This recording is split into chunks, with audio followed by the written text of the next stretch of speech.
Hi, this is Em, and this is the rest of the pressing that I'm going to do today. So I brought in another round of flowers. It's starting to get kind of dark, so I apologize if the lighting is a little bit dark, but we'll do what we can since I have the stuff in here, and we'll just go for it. Let me move the box aside so I can get a pressing book handy, and we'll get started.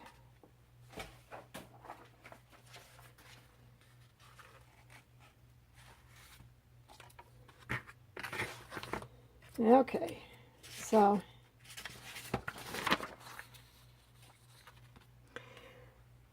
the first thing I'm going to talk about is Larkspur. And I think I already did a video in one of my first pressed flower demonstration videos. I think I talked about Larkspur, so I won't bemoan the situation, except to say that here's the Larkspur. And typically what I'll do is I will cut it from the back, and then I will press it open-faced when they're, when they're this far along on the spike. And I typically press them face down. And what I find interesting is that there's two different kinds, the way that they are. This one, let's see if I can get it off there. And one of the reasons they call it a Larkspur is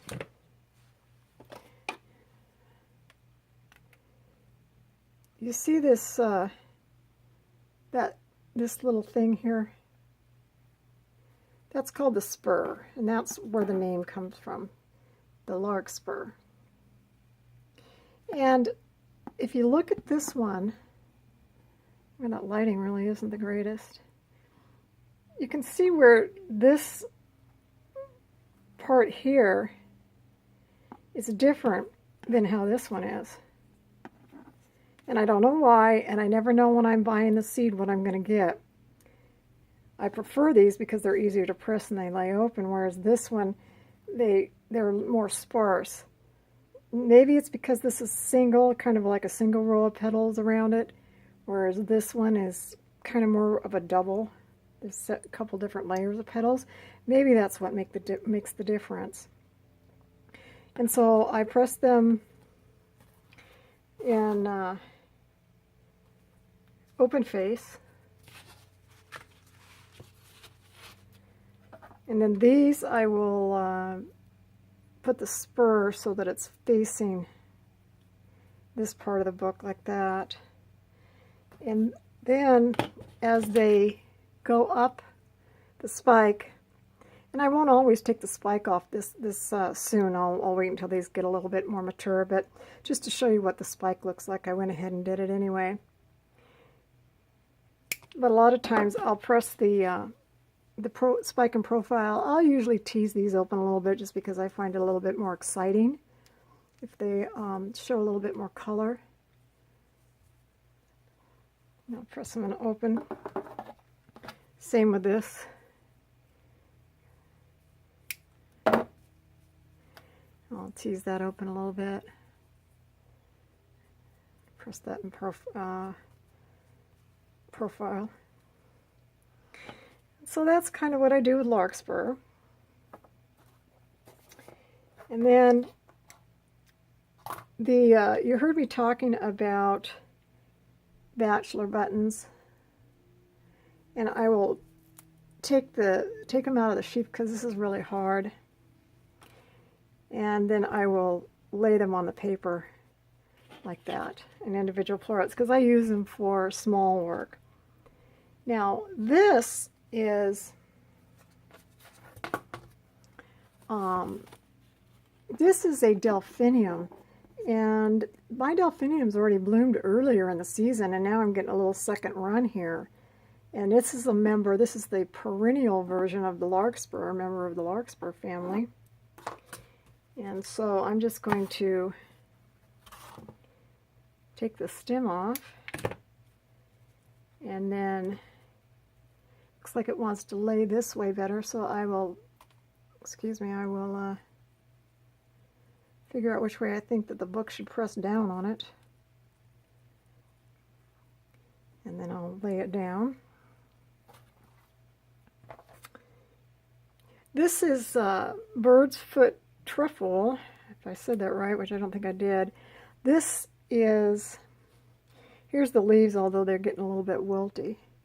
This is a kind of a ground, grows real low to the ground, and it's fairly invasive. It grows along the sides of the roads here and reseeds, and well, it's kind of invasive, but I have some around our road area in front of the house, and it holds its color. All these hold their color really well, holds its color well, but what I like about it is two things. One is that you can press it in profile, and it looks pretty. Or if you get heads that are have a little bit better flower coverage, you can pinch the back off, the stem. I'm taking the leaves off. You can pinch the stem off and then do it open face like that. Or you can take the flowers off and just do the petals. And what I like about them is that the petals are good in miniature work or jewelry, and they look nice. And then let's see what else. Oh, here's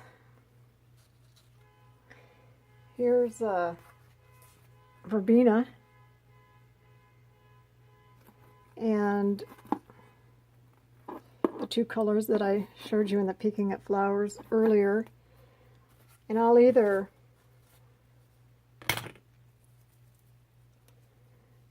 press them with a stem on, like that, or you just take and get behind the flower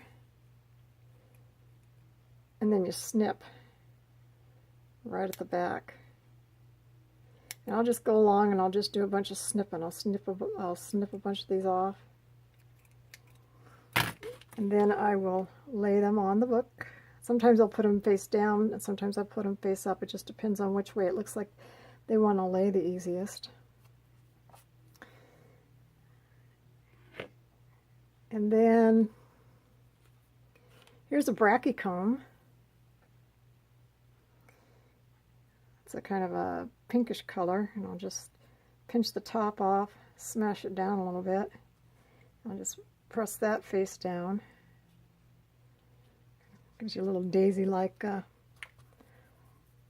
situation.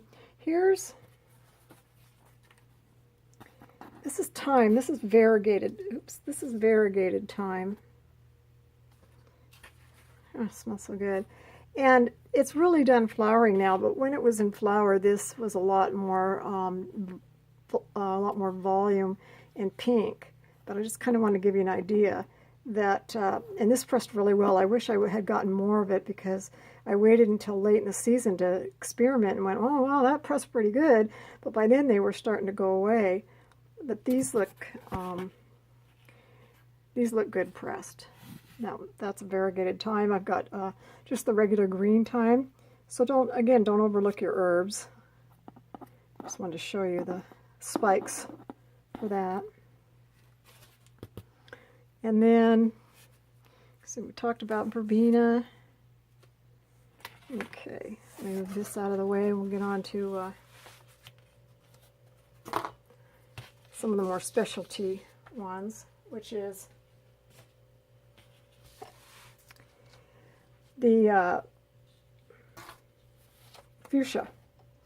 Now this is just a perennial bush fuchsia. It's not the fancy double bloom fuchsias. I have a real hard time getting those through the press, through the traditional press without browning, but these generally do well.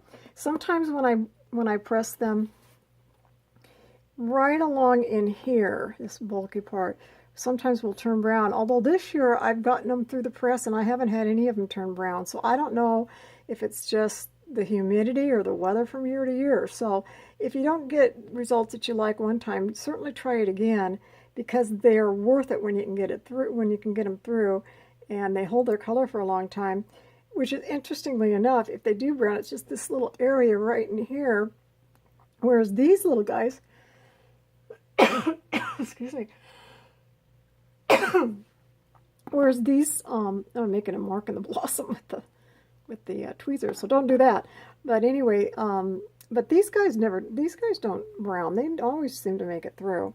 And what I will do is sometimes I'll just set them on the book just like they are, so I can get the full effect of how they grow. And a lot of times I'll take this when they're closed like that, and I'll fan those out a little bit. See when they're closed, and sometimes I'll fan them out a little bit more and open them up. This one's a little too spent. I wouldn't leave that one in there. Well, do it a little bit more carefully than I do, so you don't rip the leaf off if you want the whole piece in there. And then I'll just press it like this. If I want, the leaves press really well and hold their color. If you just want to do some leaf work. And then sometimes I'll just, to fill in the areas, I'll press the flowers separately. Here's another one that I'll lay out for you. Let's see how pretty that is. I'll open this up. I just think they reminds me of an umbrella kind of when they're nice and fanned out. Let's see how pretty that is. And these, this darker, again, the saturated color holds up well. So that's the bush fuchsia. Let's see what else. Oh,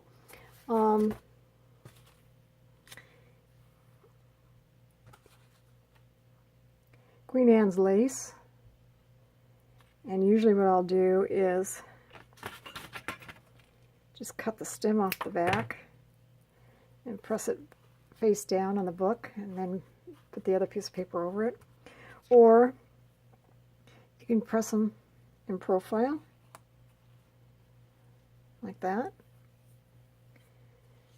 Those are the two basic ways that I'll press Queen Anne's lace. And then for, I think in my video last year, whenever it was, I already talked about pressing pansies, where I snip them off the back. You want to snip it enough that you get rid of some of the bulk, but not so much that they fall apart. Well, this pansy, I want to press the whole piece. And so the way that I'll do that is I will set the piece down and then think about the way that the book's going to roll over it. And these are getting a little bit limp, but I want try to get the pansy to lay open like this. See? It's kind of what I'm going for. So I'll roll the book and the paper over it like that on the pansies here. And that's what I'm attempting to do. And then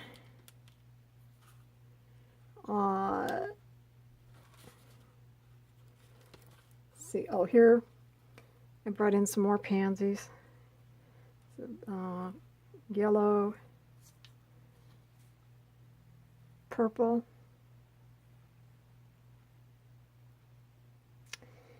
and another kind of purple. And then other than that, I brought in a hydrangea. Oh no, let's start with the Montbretia first. Okay, on the Peeking at Flowers earlier today, I showed you the Montbretia when they're pressed. Here's the leaf. They're like a bulb or chrome that slowly multiplies. And I'll pinch the flower off and press it in profile. And I'll aim it that way and then roll the book over it. And then I will also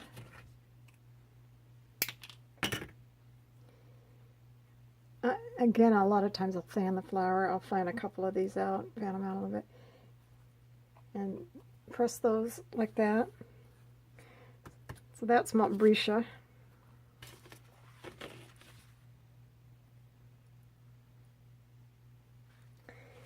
And then last but not least for today is the Hydrangea. And then I usually will, I mean, different people press them different ways. If you want bulk, you can press the whole thing and just roll the book over and have a big bulky piece. But for most of the work that I do, I will typically take the floret and look for the perfect ones, or the ones that don't have a lot of blemish, and then I'll pinch the back off, and then I'll just lay them flat and press the florets. And then I will also oftentimes, if I do a segment that is in profile, I'll either do an individual floret in profile, kind of like that, or I'll do a little cluster like this, two together, press that flat like that. It's got a little blemish on it, so I probably wouldn't press that one for real, but just for demonstration purposes to show you how I lay it down. Or you can press them in profile and leave them on. But usually when I press a cluster, I'll press clusters that are not quite as bulky, you know, 2 or 3 together like that for the cluster. So that's about it. This is a quick video. I just wanted to gather a couple of the ones that I didn't show you in the last one, and so go out and see what's in your garden.